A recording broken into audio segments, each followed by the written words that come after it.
you are just about to launch your brand new business and you're currently Googling all the things to do before you launch your business, well, I've got some tips for you that will save you tons of time and money. Hi, my name is Wendy Ama, and on this channel, I share content on business, beauty, and self-improvement. So definitely hit the subscribe button if you want to get more content like this. So in today's video, I'm going to be sharing 5 mistakes to avoid when starting your business. In 2017, when I launched my e-commerce store, it was a game of try and error. I did a lot of things right. I also did a lot of things wrong. But all in all, I learned so many valuable lessons that I'm going to be sharing in this video. So the first mistake to avoid when launching your business is not getting specific on who your target audience is. You need to be very specific about the kind of customers or clients that you want to attract in your business. I know a lot of times as a small business owner, when you start, you think, oh, my mom is going to buy, my sister, my friends, or people I know are going to buy.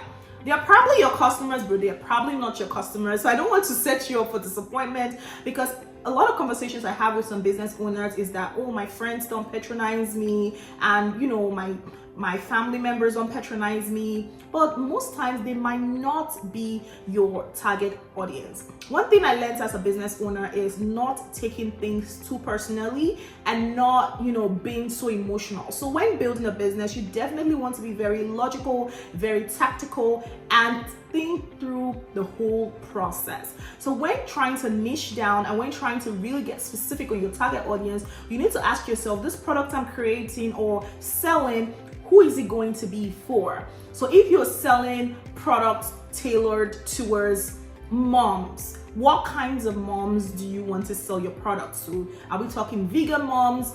Are we talking stay-at-home moms? Working moms? So you really have to get specific, because when you get specific on who your target audience is, that helps you streamline who your product is not for. And that way you're able to attract just the specific people that you need to connect with you and your business. And this could be, you can reflect this in your business by having some kind of words on your marketing materials, on your website, on your social media pages, so that it is clear who your product is. So I sell journals for busy moms. I sell waist trainers for postpartum moms. I'm using moms a lot because that is really all that is in my head right now, but it could be about anything. It could be tailored towards college students, towards Africans, or just towards any specific categories that you really want to horn into, and then creating content on the things that you think your target audience are going to like will really be very helpful in order to reach your desired customers. The next mistake is spending tons of money on products without testing the product. So what I mean by that is actually spending, because if you are into there are different kinds of businesses, right? You could either be selling a service, you could either be selling physical products. And when you're also selling physical products, a lot of people do drop shipping, or they have the products that they buy and store in their house or in their warehouse. And it wouldn't be wise to invest thousands of dollars into your business without actually testing the product. And this is why I keep telling people, because I have friends that want to start businesses and they come to me and they ask me about, what should I start with? I have this idea. I want a bonnet. I want to sell sleepwear too. I want to sell this and that. And it's all well and good, because when you're starting out and you haven't proven your concept of the products that you're selling, or to know exactly what your customers like, it's very easy to get lost and spend money and buy things that nobody's going to buy. And you know what's going to happen? Those products are you either going to give them away or just have them stocked up in your basement. So I learned the hard way with this one. And most of the time, this happens to entrepreneurs that are trying to stock multiple categories of different kinds of products. So say, like with my store, let me use that as an example. I sell wigs, human hair, bundles, closures, frontals, and things like that. So if you are starting similar business, it's very easy to get swayed, like, oh, I like this wig, I like that wig, let me get like 20 different kinds of wigs and stock different quantities of those wigs, and hopefully because I like them, people are going to like them. But most of the time, the fact that you like something doesn't mean that everyone is going to gravitate towards that thing. So a strategy to use when starting out is to test with a handful of products. So you can do this in two ways. Either, here's one of the ways to do that. You can get just 1 or 2 samples of that design if possible. And then when you get those designs out, or you get that particular style out, if you have lots of people that are gravitating toward that, then you can buy more of that.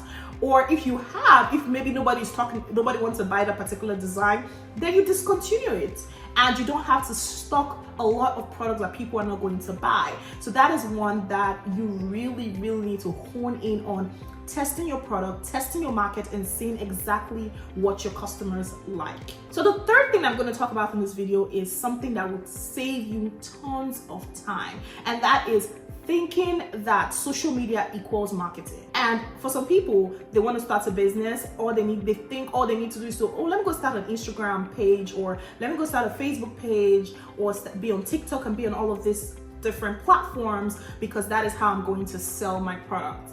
And what happens most of the time is you might end up being good as a content creator, but that doesn't mean you will end up being good as a business person. I mean, content creator, there's also the business aspect of it, but I'm talking about actually selling your product. So it's very important when you are starting a business to really define what marketing strategies is going to be effective for your product or for your service. The fact that you see somebody else having all these platforms doesn't mean that you should do the same thing. So you really have to figure out what is going to work for the kind of business that you are going into, or the kind of products that you're selling. So let me give you an example. You're a small business owner starting out, right? And you're trying to sell lashes. Let me just use lashes as an example. And lashes is something that a lot of people wear, a lot of people are going to buy, and it's relatively inexpensive. And what a lot of people do is they go have multiple platforms and open multiple different channels and diversify. So every day you're trying to post on TikTok, and you're trying to post on Instagram, you're trying to post on YouTube and all these different platforms. And what happens is you waste so much time and effort, and that might not actually lead to sales, because having followers doesn't equal sales. At the end of the day, as a business person, your priority should be, are you selling? Your priority shouldn't be, there's time for brand awareness and making people aware of your brand, but deep down the line, you need to your end game should be getting sales or brand awareness for your business. So what I would advise is really thinking about the different platforms and not just trying to be on all platforms, because that creating content for different social media platforms takes a lot of time, takes a lot of energy, and it can actually take you away from managing the back end and doing the important things in your business. So other things to consider is you can utilize ads, Facebook ads, or any of this kind of ads without actually creating content consistently on the platform.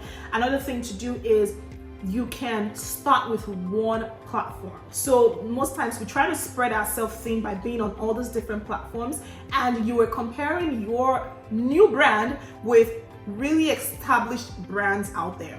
And you forget that a lot of these established brands have people working for them. They have people in charge of social media. Some people have people in charge of different platforms. So you as a solo entrepreneur, you're trying to be on all these different places. That is only when it causes more stress and headache to you. So really nailing down all your marketing strategies, writing it down, having a well thought out marketing plan, and trying not to stretch yourself too thin, especially in the beginning, is going to be very helpful in order for you to launch and scale your business. So the fourth mistake I think a lot of people make when starting a business, and I definitely made this mistake, is wasting time on busy work. So what I call busy work, this work is just something you think, oh, this is going to move the needle in the business, but this is not actually doing anything directly for the business. So I'll give you an example. Say you just you're launching your store and you're spending 3 weeks, you're spending months designing a logo. You're spending weeks really, being very anal about every single color and every single color scheme. And really that is what I call busy work, because at the end of the day, having a good brand and having, a great design, an eye-catching design is great.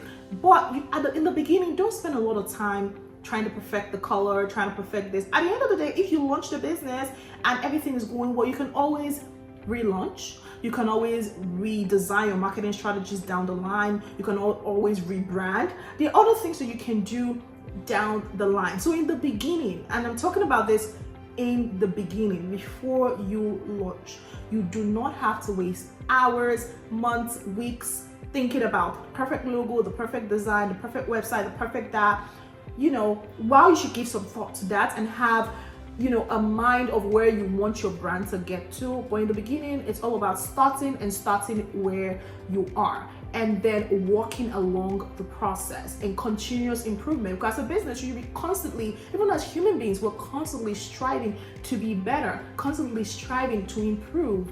And that is how you should think about your business as well. So the fifth and final mistake that I think a lot of people make, and I actually touched on this on one of my points earlier, is comparing your business with big brands. Comparing yourself with big brands and actually trying to copy their strategies. And in as much as you can get inspiration from bigger brands and try to be like them or try to see what is working or what is not working, know that your brand that is brand new, just starting out, is definitely going to be very different from a well-established brand. So say you're into hair care, you want to launch hair care products, and you're looking at like Mael and all those other big entrepreneurs that are into that same business. That does two things for you. It can inspire you or it can discourage you. So it can inspire you in that you can look at these businesses and say, oh, this is where I want to get to. I'm inspired by them. I hope that someday I will work hard towards getting my brand to that point.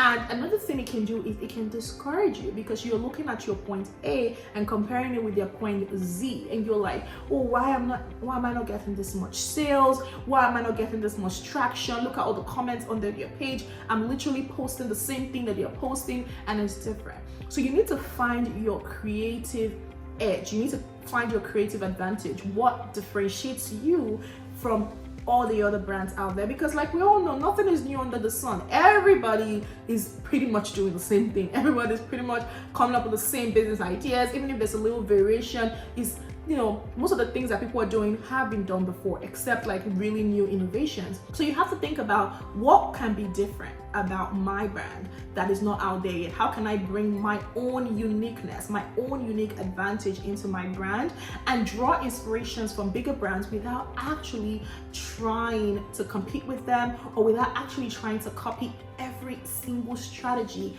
that they are doing, because that definitely sets your frustration, and down the line you may get so frustrated you're like, no, I'm not doing this. So you really need to think about your business from a very holistic point of view and not just trying to compare it with other people's brands. I hope these tips have been helpful for your business. Remember, start small and figure out what works for your business. Until next time, I'll catch you in the next video.